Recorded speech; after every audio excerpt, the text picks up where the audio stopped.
when I'm going to talk a little bit here about how my third eye opened up and what's going on with that. I went to a colonic place. My friends Dave and Judith Whiting kept trying to get me to get a colonic the first 6 months I was raw, and I'm like, dude, I'm a guy and I ain't gay and I ain't taking something up my ass. It just ain't happening, you know what I'm saying? So it was like, you know, it was 6 months before I finally got into the colonic place.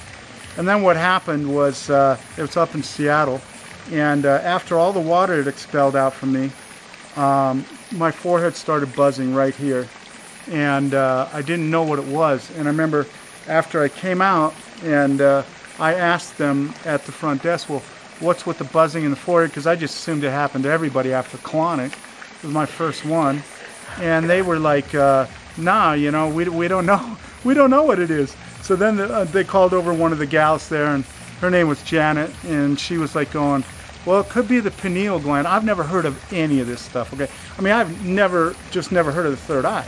So then somebody else goes, wow, your third eye might be opening up.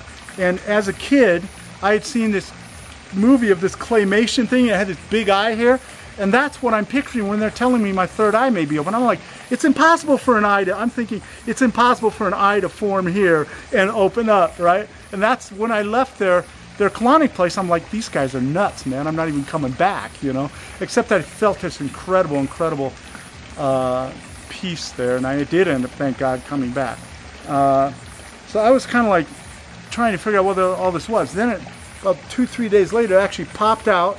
I call it popped out. It was in the bridge of my nose, and it literally, it was like a tunnel vision thing coming from here going out, and I could move around and feel where these different places were. I could feel the object of a pole. I remember I was driving, and this fly went right by me, and it was like I didn't hear the fly, but it was like jerking this tunnel vision thing and actually pulling it with it.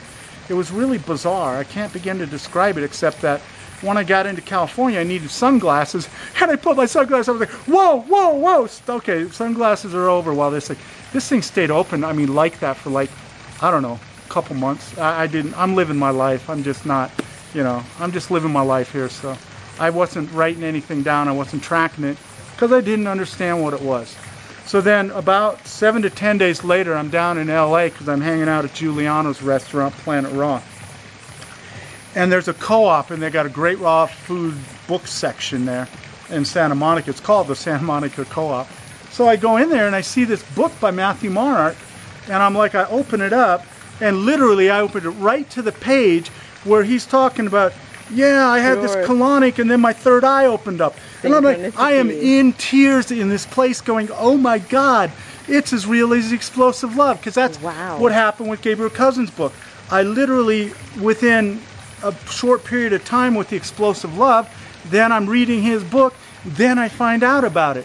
Sometimes I get upset because I seem to go through all this stuff and don't know about it and get to hear about it after. It's a much rougher journey for someone when you're coming out of this and you've never heard about it before. I really question my sanity for periods of time.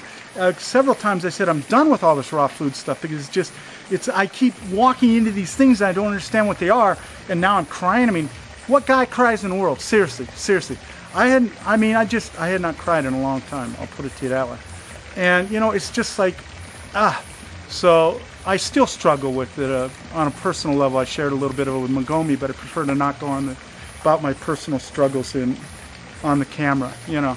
But my God, it's been like that every step of the way for me on the spiritual aspect of this journey.